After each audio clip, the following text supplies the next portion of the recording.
Start करते हो modern history में स्पेक्ट्रम हुआ, एंशिएंट मिडीवल में ओल्ड एनसीईआरटीज़ हुई या तमिलनाडु बोर्ड की एनसीईआरटीज़ हुई, आर्ट एंड कल्चर में फाइन आर्ट्स की एनसीईआरटी हुई, उसके साथ में नितिन सिंघानिया यूज़ कर सकते हो फैक्चुअल प्रीलिम्स के हिसाब से। दोस्तों यूपीएससी मेंस आज तीसरा दिन है और बच्चे निकल चुके हैं। हम बात करने वाले हैं कैसा पेपर रहा, तो अंत तक जरूर बने रहना है। जो नेचर ऑफ क्वेश्चंस था वो थोड़ा सा लेंदी था, काफ़ी सारे 10 मार्कर्स में, मतलब 15 मार्कर्स में जैसे 4-4 पार्ट्स थे। तो ओवरऑल हम देखें तो पेपर सही था, मतलब ऐसा नहीं था कि बहुत ज़्यादा टफ था या बहुत इजी था, बट हाँ लेंदी तो था, मतलब लिखने का तो काफ़ी। इकोनॉमी से कैसा क्या रहा?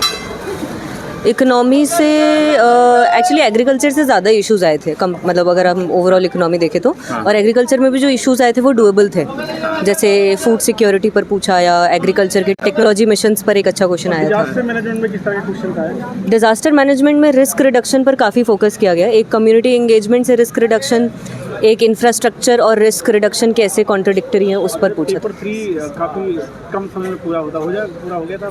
साइंस, हाँ पेपर तो मेरा तो कंप्लीट हो गया था। साइंस टेक में एक मिशन दृष्टि था जो काफ़ी कंफ्यूजिंग था, क्योंकि उसमें एग्जैक्ट डेट पूछी थी कि इस डेट को सैटेलाइट लॉन्च हुई थी, तो उसमें मुझे लगता है सारे स्टूडेंट्स ने ब्लफ किया होगा। अच्छा, जो करंट से रिलेटेड सारे टॉपिक रहे साइंस टेक के? हाँ करंट से रिलेटेड काफ़ी टॉपिक्स रहे। क्वेश्चन बता दीजिए आप। क्वेश्चंस जैसे ये एग्रीकल्चर और वर्ल्ड ट्रेड ऑर्गेनाइजेशन का सब्सिडीज़ वाला, ये काफ़ी ट्रेडिशनल क्वेश्चन था।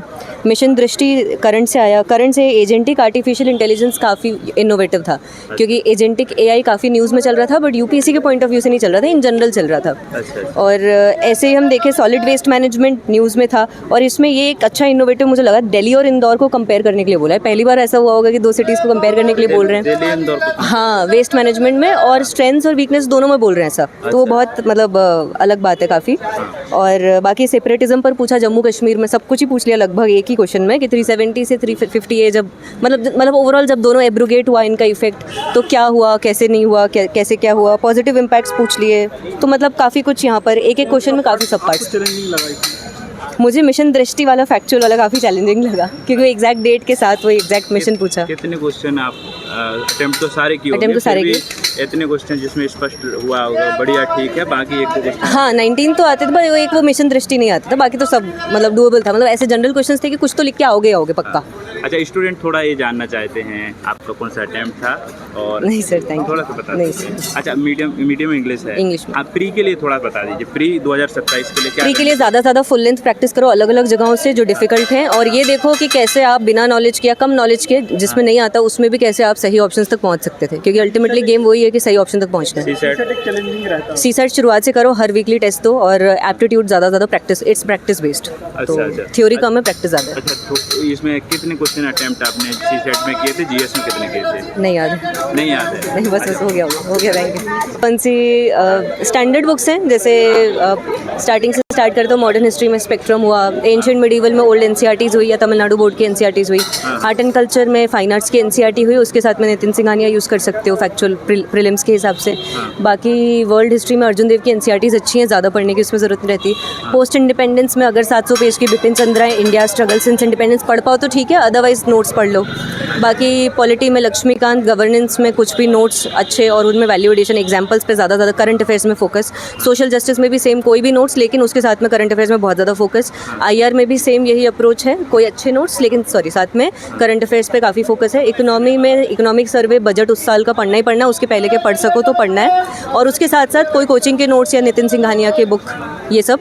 और इसके साथ में सिक्योरिटी में भी यही है, नोट्स लेकिन साथ में करंट अफेयर्स का वैल्यू एडिशन काफ़ी। साइंस एंड टेक में भी यही है, आपके बेसिक कंसेप्ट क्लियर होने चाहिए, इंटरनेट से बहुत सारे कंसेप्चुअल चीज़ें क्लियर कर लो, उस साल के करंट पे फोकस करो कि क्या क्या टेक्नोलॉजीज न्यूज़ में, और उनमें आपके बेसिक्स अच्छे क्लियर होने चाहिए, डायग्राम्स बनाने भी आने चाहिए।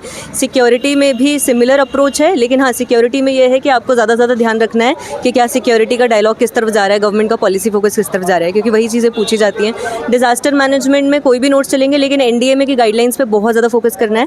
और एथिक्स में जनरली बच्चे एक लेक्सिकन ही यूज़ करते हैं तो वो ठीक है, लेकिन उसके अपने खुद के नोट्स बना लो या शॉर्ट नोट्स कहीं से ले लो, लेकिन उसमें साथ में बहुत सारे एग्जाम्पल्स का वैल्यू एडिशन। अच्छा, 12वीं के बाद करना ठीक है कि ग्रेजुएशन? सर थोड़ा एक सवाल बताइए मैम, क्या लेवल था आज के पेपर का? आज का पेपर मॉडरेट टू टफ कह सकते हैं। काफ़ी मतलब वही बोलूँगी, थीम बेस्ड ही था। यूपीएससी का जो सिलेबस एम्फेसाइज है उस पर ही ऐसे out of context like prelims ऐसा कुछ भी नहीं पूछ लिया है उसने। लाइक पूरा एक साइंस एंड टेक में भी बोल सकते हैं कि रिसेंटली जो टेक्नोलॉजी फार्मर्स के लिए यूज़ हो रही है, गवर्नमेंट के इनिशिएटिव्स रहे हैं फार्मर्स के लिए, वो एम्फेसाइज किया गया है। एंड अभी मिशन दृष्टि के ऊपर भी था ये क्वेश्चन, और इंटरनल सिक्योरिटी के ऊपर कह सकते हैं कि जम्मू एंड कश्मीर के ऊपर, लद्दाख जो अभी न्यूज़ में था उसके ऊपर भी क्वेश्चन पूछा गया है। तो मतलब करंट अफेयर्स ओरिएंटेड कह सकते हैं। एंड और इकोनॉमी में भी अच्छे क्वेश्चन थे, डूएबल क्वेश्चन थे। ऐसा नहीं था कि मोर फैक्ट एंड पूरा डेटा के रिलेटेड ही था कि नहीं, थोड़ा कंसेप्ट्स भी क्लियर हैं तो फिर आप लिख देंगे।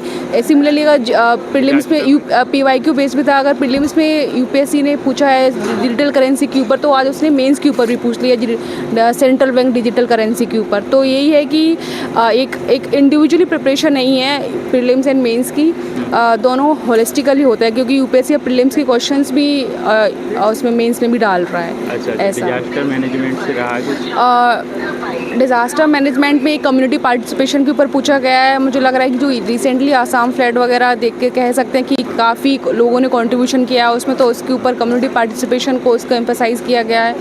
और ऐसा अभी मैं इतना रिकॉल नहीं कर पा रही हूँ, ऐसा मुझे अभी जो याद आ रहा है। ओवरऑल क्या कहेंगे पेपर को पिछले सालों से कैसा क्या रहा?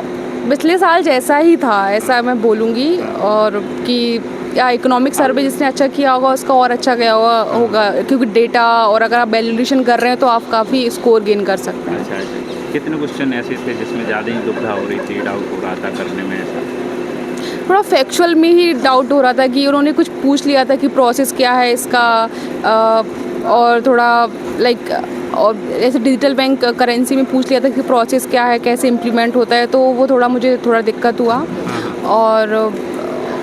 और फैक्ट्स रिकॉल करने में भी दिक्कत हो रहा था, क्योंकि ये सब जम्मू एंड कश्मीर की मिलिटेंसी सेपरेटिस्ट मूवमेंट वगैरह पूछ लिए थे, तो गवर्नमेंट को ऑपरेशंस वगैरह उसके लिए, और डिजिटल वो डिज़ास्टर मैनेजमेंट के लिए भी मतलब थोड़ा दिक्कत हुआ था मुझे फैक्ट रिकॉल वगैरह करने। एक सवाल ये है कि बच्चे बोलते 12वीं के बाद हमें कैसे तैयारी करना, बहुत सारे लोगों का ये होता है कि हमें ग्रेजुएशन से पहले स्टार्ट करना है, क्या कहाँ तक सही है और क्या क्या करना चाहिए? नहीं, 12वीं के बाद मत आइए प्लीज़, मैं तो बोलूँगी एक बैकअप प्लान रखिए, उसके बाद ही आप इसमें आइए, क्योंकि इसमें घुसने के बाद पता चलता है कि सच में एक कुछ अगर नहीं होता तो आपको फॉल बैक करने के लिए भी कुछ होना चाहिए, नहीं तो इसका बहुत अनप्रिडिक्टेबल, ऐसे आपको इस बार प्रीलिम्स को देख के पता चला है।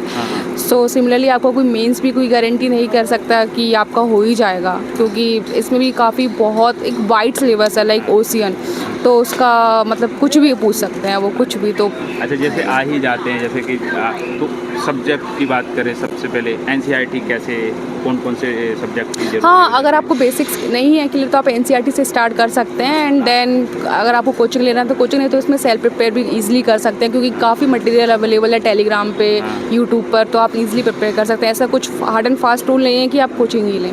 ठीक है, थैंक यू सर। अब कैसा रहा पेपर, क्या लेवल था, पिछले सालों से क्या बदलाव होता है? सर पेपर के लेवल में थोड़ा बदलाव तो डेफिनेटली हो रहा है। हाँ। एक तो क्वेश्चंस की लेंथ बढ़ते जा रही है।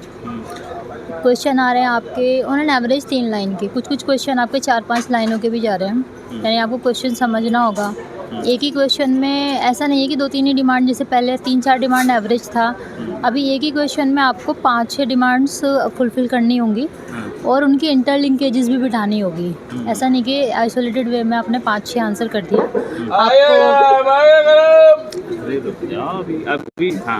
आपको इनोवेटिव वेज में उनका इंटरलिंकेजेस भी दिखाना पड़ेगा, जो थोड़ा चैलेंजिंग हो जाता है given the constraints of time and space, क्योंकि आप डिमांड भी कोई मिस नहीं कर सकते हैं, और क्योंकि क्वेश्चन में ही। और दूसरा प्रॉब्लम ये है कि क्वेश्चन में वो इतने सारे कीवर्ड्स दे रहे हैं, तो you are left with very few keywords.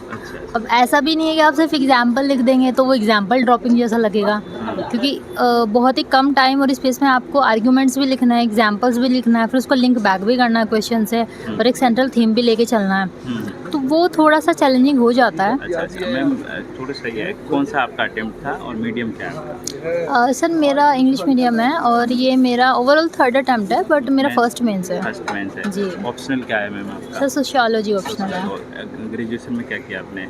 Sir मैंने ग्रेजुएशन में पॉलिटिकल साइंस, हिस्ट्री और इंग्लिश हमारे यहाँ। अच्छा प्री निकालना काफ़ी चैलेंजिंग है। प्री इस बार का बहुत ही बताया जा रहा है और इस बार आपका प्री भी हुआ है, पहला मेंस है। क्या आपने ऐसा किया है प्री के लिए, खासकर छात्रों के लिए? Sir to be very honest, हाँ। इस बार मैंने लीस्ट किया प्रीलिम्स के लिए, क्योंकि इससे मैंने पहले मेरा पीसीएस का मेंस था, जो कि अभी मार्च लास्ट वीक में ख़त्म हुआ था। तो also I am a working aspirant, तो मेरे पास टाइम था नहीं। तो जो भी था मेरा पहले का फाउंडेशनल, क्योंकि मैं तैयारी तो कर रही हूँ काफ़ी समय से, तो फाउंडेशन तो मेरी थी ही कुछ, जो मेरी फाउंडेशन पहले बनी हुई थी, और कुछ एनालिटिकल स्किल्स वगैरह। तो एट द मोमेंट आप सोच पा रहे कि नहीं, आप प्रेशर मैनेज कर पा रहे हैं, नहीं, इट मैटर्स अ लॉट। तो तैयारी के हिसाब से अगर देखूँ तो इस टाइम तो मैंने सबसे कम प्रिपेयर किया था। कितने क्वेश्चन अटेम्प्ट किए थे जीएस में आपने प्री में? सर अभी मैंने एग्जैक्टली तो मैं रिकॉल नहीं कर पाऊँगी एकदम से, बट एज आई रिमेंबर शायद 85 नहीं इतना नहीं, 80 से कम ही किया था। 80 से सी सेट में? सर सी सेट में मैं इतना रिकॉल नहीं कर पा रही हूँ, क्योंकि वही है ना कि क्वालिफाइंग होता है तो आपका मेन फोकस जीएस रहता है।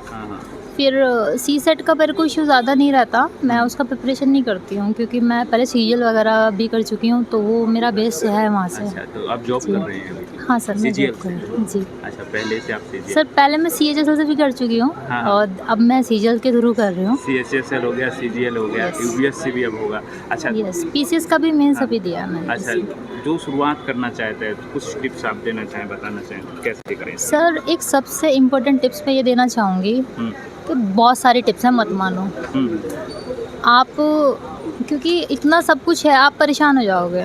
आप कुछ मत कीजिए, आप सिलेबस उठाइए, PYQs उठाइए, और पहले आप खुद से देखिए, क्योंकि हम ये एग्ज़ाम इतना ज़्यादा इम्पोर्टेंट हमने बना लिया है कि इसको लेकर के हम अपना जजमेंट को लेकर डाउटफुली रहते हैं। हमें लगता है कोई टॉपर बता दे, कोई कोचिंग बता दे, कहीं ना कहीं हम खुद को अंडरमाइन करते हैं, अपनी capacity to understand, to analyse the pattern.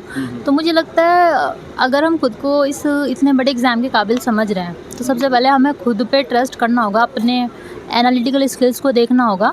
मतलब मैं ये नहीं कह रही कि गाइडेंस लेना गलत है, लेकिन मैं ये कह रही हूँ कि सिर्फ गाइडेंस को रेफ़र करना और खुद से कुछ भी ना एनालाइज करना, वो गलत है। क्योंकि आप दूसरों के तरीके से चलोगे तो आप तो फेल ही करोगे।